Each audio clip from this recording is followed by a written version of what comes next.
Hey everybody, welcome back to the channel. Again, we're trying a little bit something different today.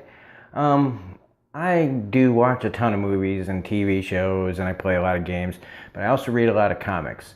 I used to read them quite a bit in the late 80s, 90s, up to like 95, and at the time it just got to be too expensive for me to carry on. I knew, stuff that was going on here and there, especially when movies like X-Men were coming out in the, 2000, 1999 time of period, Um, so I finally just kind of found myself in an area where I just really wanted to start getting back into it. And so I've been going to my local comic book shop uh, for quite a little, well, I can't say that I've been doing it for that long. But I've been pretty going on a weekly basis for going on about 7 or 8 months. And I decided to start sharing little reviews of the books that I pick up. These are the books that came out May 2nd of this week. So I just thought I'd do, try it out, give some reviews, give some recommendations, whether or not maybe you like it or not. Try not to spoil anything too. Um, so that's about it. This is again like a little trial thing, so I'm not prepared. Probably, I don't like to be that prepared when I do my videos anyway. So these are my little mini reviews of the books that I picked up this week, and also not so that people aren't, if anybody that does watch this, and not that many people do, but I mostly get Marvel books. I buy DC in the trades. I can't afford to buy all the Marvel books I want and all the DC books I want.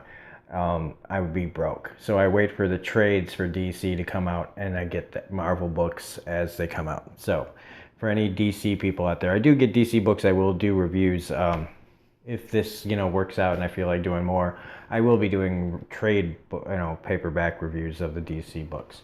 So anyway, let's just get started on the first book that I picked up this week. It's all done alphabetically for the most part, and that is Astonishing X-Men. This is the variant cover, number 11. This is the Deadpool variant, little combination of Deadpool and Psylocke. This is one of my favorite books going on right now.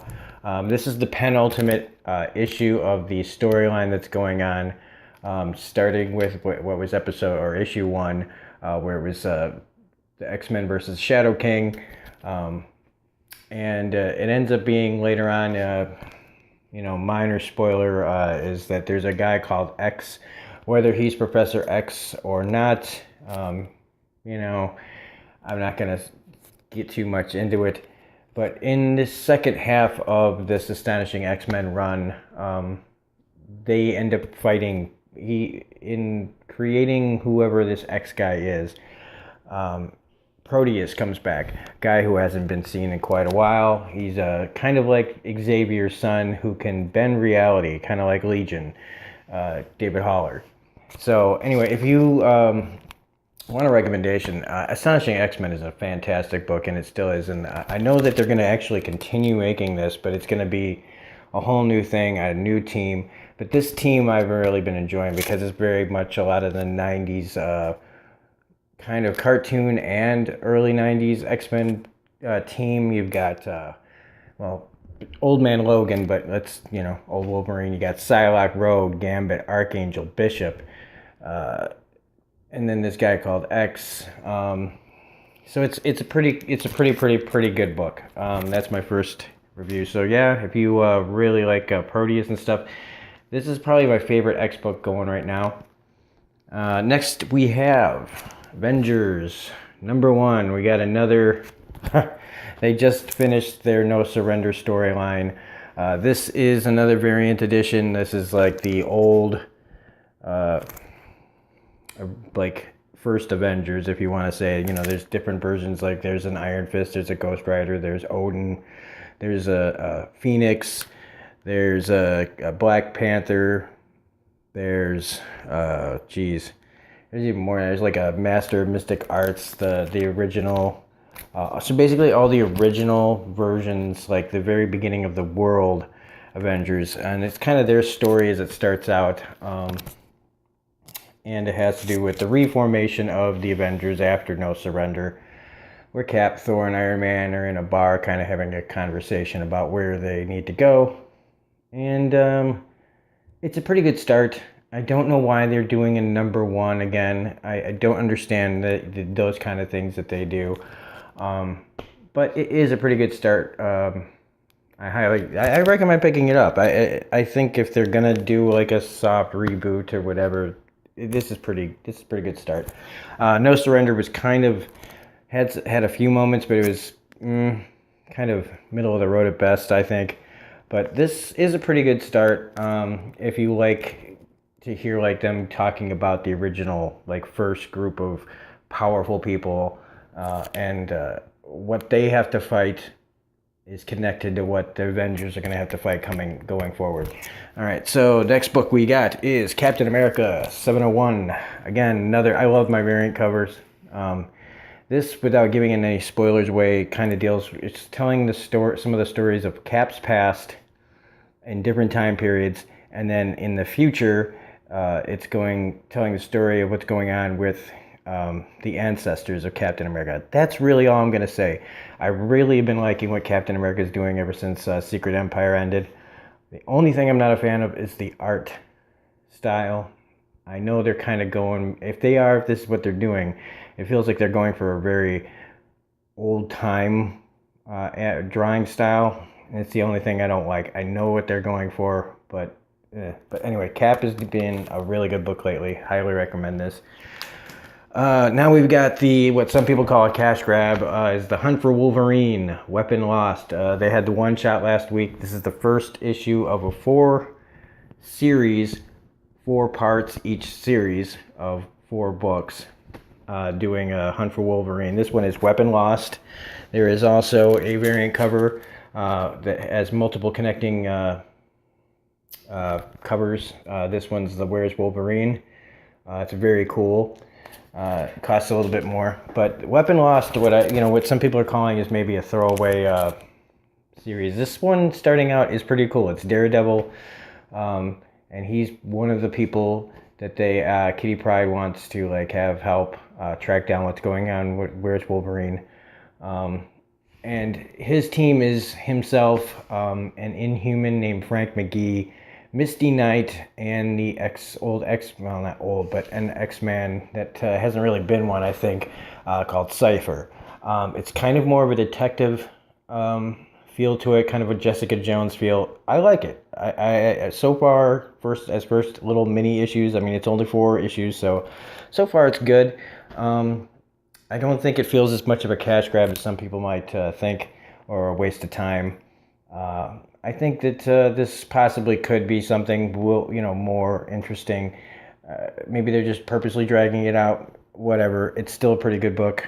I highly recommend picking it up if you like, Wolverine and what's going on with that storyline. Next up, we've got Infinity Countdown number 3. Again, another variant. This is the Guardians of the Galaxy connecting variants. If you are into Infinity War and the Infinity Stones and all this stuff, this isn't a bad book that they've got going on. This issue has got a lot of Guardians of the Galaxy stuff in it, some really good Guardians of the Galaxy stuff in it. Also, Ant-Man, who wasn't in Infinity War, spoiler alert, is on the Guardians team in the comics right now. This is a pretty entertaining book. It's also got Ultron / Hank Pym trying to convert the Silver Surfer into an Ultron, basically. It has a great ending with the Silver Surfer talking to somebody, which kind of has a good, it kind of makes you really want to read the next issue. So anyway, Infinity Countdown number 3. It's pretty good. Here we go. Rogue and Gambit. Now, basically, if you don't like Rogue and you don't like Gambit and you don't like them together, you won't like this thing. It's only a 5-issue story, and you really have to like these two together to want to get this book, this series, because it really doesn't do too much. I don't feel like it really has any implications into any other ongoing series, except, you know, maybe will they, won't they thing kind of is interesting at the end. But yeah, if you're not really into that, this kind of thing, this is kind of more like, I love the X-Men, I love Gambit, I like Rogue, so I got it. I don't know, like I said, you'd have to really like these two together to get that book, so that's really... Okay, so we've got now next Venomized #5, the final issue in this little 5 issue series. This is another variant edition, the Mark Bagley connected edition. We've also got this Venomized, costs a bunch more, variant cover. Venomized is the continuing story that they had going in Venom and X-Men Blue, with the poisons and the symbiotes. I really liked that series. Venomized, besides a couple of interesting things, it's kind of underwhelming. They're really trying to pump out a lot of Venom stuff lately, probably because of the movie coming up, even though I don't know how much Marvel's really involved, like the MCU Marvel is involved in that. But anything to sell books. It's a halfway decent story. It's not the greatest. It's kind of all over the place. It has some decent moments, but in the end, again, not a lot of things are... I feel like it's got some good setups, but again, if you don't... I mean, it's got a lot less Venom than I would have thought, but it's interesting. Gotta really like Venom. And it kind of ends the X-Men Blue Venom storyline too. So there's that. All right, now coming up to one of my other favorite books that's been going on for a little while that I really like, and that's Weapon X, the Ferocious first issue of Sabretooth's In Charge. Love this cover. It's really hilarious, and it's pretty much self-explanatory, as that Old Man Logan lets Sabretooth be in charge. I don't really want to say much more about it than that. Weapon X is a fantastic book. I mean, you've got the team of Lady Deathstrike, Warpath, Old Man Logan, Sabretooth, and Domino. It's fun. This is the book that helped start Weapon H. So, well, yeah, I really don't want to... I don't want to say anything about the issues. If you like those characters, Weapon X is a lot of fun. It is really cool. All right, now we are at X-Men Gold, number 27, Till Death Do Us Part 2. The cover, you know, like, it's about the X-Men legacy thing, and Kitty Pryde and Colossus is, you know, getting closer to their wedding. I love the X-Men. If you love the X-Men, I'm gonna tell you to get this book right away. I hope that they're not going in the direction I think they're going, but you know, they got the wedding special, and look, the X-Men, they don't have a lot of happy stories, so you know, this cover is pretty, you know, kind of grim for what's coming up as their wedding. But anyway, it's still a great X-Men book. Guggenheim is really good. Don't imagine the wedding's going to go that great, but things never really go that great for the X-Men, period. Maybe that's why we like it. So anyway, good book. All right, now here we come. Now this really does feel like a cash grab, because this is You Are Deadpool #1. It's not even really a book. It's like this weird little choose your own adventure thing that's supposed to be hilarious.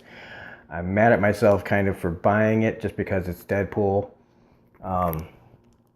I don't know if I'm gonna keep reading this. It's just, this is something for kids that don't know comics, where the comic book guy at your store could be like, oh yeah, you like Deadpool, get this, and you know, he's probably got 100 copies of it that he can't sell.